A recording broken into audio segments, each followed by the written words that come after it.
Hello friends, स्वागत है आप सभी का मेरे एक नए यूट्यूब वीडियो में। जैसा कि हमने पिछले एपिसोड में देखा था कि यान हाओ का गला कट चुका होता है और वो बहुत ज़्यादा परेशान हो गया था। अब आगे उसके बाद हमें दिखाया जाता है कि यान हाओ मारा जा चुका होता है। ये देखने के बाद यूई परेशान होता है और वो बोलने लगता है कि आखिरकार मैंने एक इंसान को मार दिया, ये मुझसे क्या हो गया। तभी वहाँ पर सैंग्यान आती है और वो बोलती है, वाह तुमने कमाल कर दिया, मुझे लगा नहीं था कि तुम उसे जान से मार पाओगे, लेकिन तुमने उसे जान से मार दिया। ये सुनने के बाद यूई परेशान होने लगता है। उसे बिल्कुल भी यकीन नहीं आ रहा होता है कि उसने यान हाओ को जान से मार दिया है और वो परेशान होने लगता है। दूसरी तरफ सैंग्यान ये सब कुछ देखकर हंस रही होती है। उसके बाद सैंग्यान बोलती है, चलो अब चलकर उस विरासत को हासिल किया जाए जिसकी मदद से मैं स्ट्रांग बन जाऊंगी। जैसे ही वो वहाँ पर जाते हैं तो वहाँ पर देखते हैं कि वहाँ पर बहुत ज़्यादा एनर्जी रिलीज़ हो रही थी। ये सब कुछ देखने के बाद सैंग्यान बोलने लगती है कि मैं अपनी पावर का इस्तेमाल करती हूँ और इसका सारा पावर अब्जॉर्ब कर लेती हूँ। उसके बाद हमें दिखाया जाता है कि सैंग्यान फिर से ट्रांसफॉर्म हो जाती है और वो अपनी पावर का इस्तेमाल करने लगती है। वो फिर से पहले की तरह चमक रही होती है।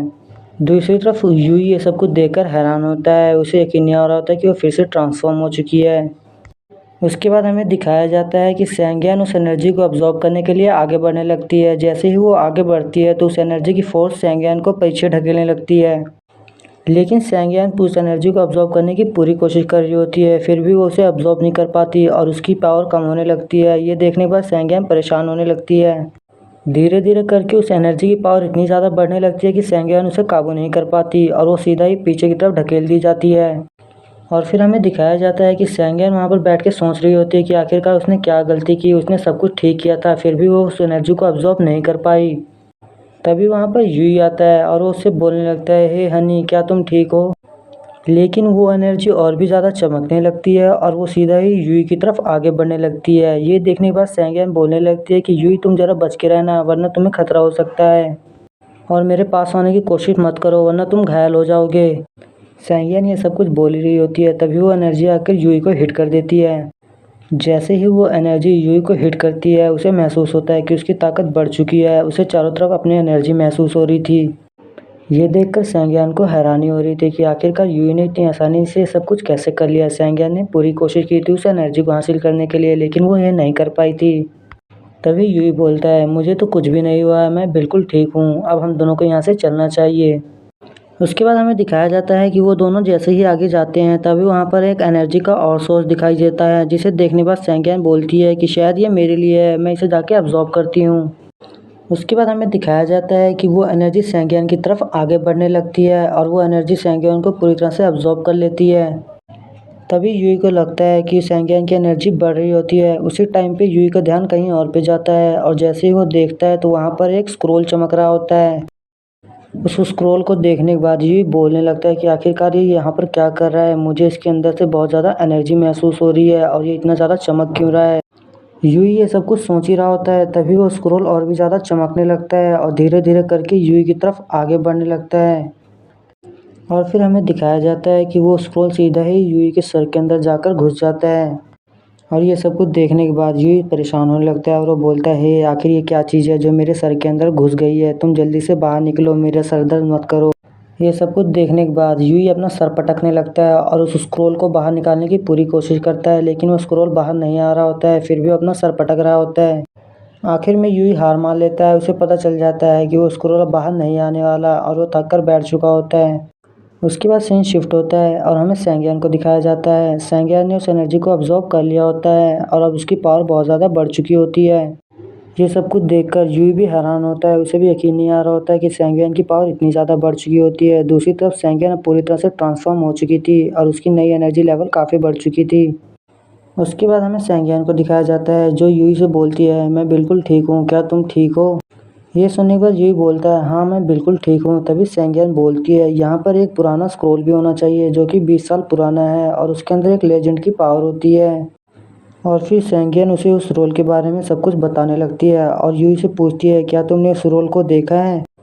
ये सुनने के बाद यूई समझ जाता है कि वो जो स्क्रोल चमक रहा होता है वो 20 साल पुराना है और उसके अंदर एक लेजेंड की ताकत है। ये सब कुछ सोचने के बाद यूई बोलता है कि आखिरकार अब मैं सैंगियन को क्या बोलूँ कि वो स्क्रोल मेरे अंदर आ चुका है। दूसरी तरफ यूई अंदर से बहुत ज़्यादा खुश भी हो रहा होता है क्योंकि उसे एक लेजेंड ने चुना था और वो बोल रहा था कि आखिरकार अब मैं भी एक लेजेंड बनूंगा और इन सबको सबक सिखाऊंगा। यूं ही ये सब कुछ सोच ही रहा होता है, तभी उसके चेहरे पे एक किताब आके पड़ती है और फिर वो बोलता है कि हे सेंगियन, आखिरकार तुमने ऐसा मेरे साथ क्यों किया है। ये सुनने के बाद सेंगियन बोलने लगती है कि तुम चुपचाप उस किताब को खोलो और बैठकर पढ़ो, तुम्हें भी ज़रूरत है कि तुम्हारी एनर्जी पूरी रिकवर हो जाए, इसी वजह से मैंने तुम्हें वो बुक दी है जिसकी वजह से तुम अपना कल्टीवेशन लेवल बढ़ा सकते हो। ये सुनने के बाद यूई बोलने लगता है कि क्या इस बुक की मदद से मेरी कल्टीवेशन लेवल बढ़ जाएगी। उसके बाद यूई उस बुक को खोलता है और अपनी कल्टीवेशन लेवल को बढ़ाने लगता है। तभी वहाँ पर बुढ़ऊ आता है और वो बोलता है कि मिस सेंगेन, क्या आप ठीक है? हमें बहुत खुशी हुई कि आप यहाँ पर ठीक हैं। उसी टाइम पे बुढ़ऊ की नज़र यान हाओ की डेड बॉडी पे पड़ती है, जिसे देखने के बाद बुढ़ऊ खुश होने लगता है और वो बोलता है कि मिस सेंगेन, आपने तो कमाल कर दिया, यान हाओ को इतनी आसानी से जान से मार दिया। उसके बाद हमें दिखाया जाता है कि बुढ़ऊ सेंगियन के पास जाता है और सेंगियन के पास जाने के बाद बोलता है कि सेंगियन, क्या तुम्हें वो मिला जिसे तुम हासिल करना चाहती थी? ये सुनने के बाद सेंगियन बोलने लगती है कि हाँ, मैंने उसे हासिल कर लिया है, अब मैं उस पर पूरी काबू कर चुकी हूँ। ये सुनने के बाद बुढ़ऊ बहुत ही ज़्यादा खुश होने लगता है और वो बोलता है कि आखिरकार तुमने यान हाओ को भी हरा दिया और उसे जान से मार दिया और दूसरी तरफ तुमने उस पावर को भी हासिल कर लिया। तभी यूई बोलने लगता है कि आखिरकार बुढ़ऊ, तू इतना ज़्यादा खुश क्यों हो रहा है? तूने तो कुछ किया ही नहीं है, जो फालतू में दांत फाड़े जा रहा है, खामखा हंसी जा रहा है। और यूई बुढ़ऊ का मजाक उड़ाने लगता है कि तुम तो किसी काम के भी नहीं हो, तुम्हारी तो यहाँ आने की हिम्मत भी नहीं हुई थी। यूई को देखने के बाद बुढ़ऊ बोलने लगता है, क्या तुम जिंदा हो? तुम अभी तक मरे नहीं, मुझे तो लगा तुम मर चुके होगे, लेकिन कोई बात नहीं, अब हम सब मिलके तुम्हें जान से मार देंगे। उसके बाद बुढ़ऊ बोलने लगता है कि सेंगियन, तुम्हें परेशान होने की कोई भी ज़रूरत नहीं है, हम नहीं चाहते कि ये तुम्हारे लिए एक बदनामी का कारण बने, इसीलिए हम इसे जान से मार देंगे और किसी को भी पता नहीं चलेगा कि यहाँ पर क्या हुआ। और हम में से कोई भी नहीं चाहता कि ये यान फैमिली के ऊपर धब्बा बने, इसी वजह से हम इसे जान से मार कर ही रहेंगे।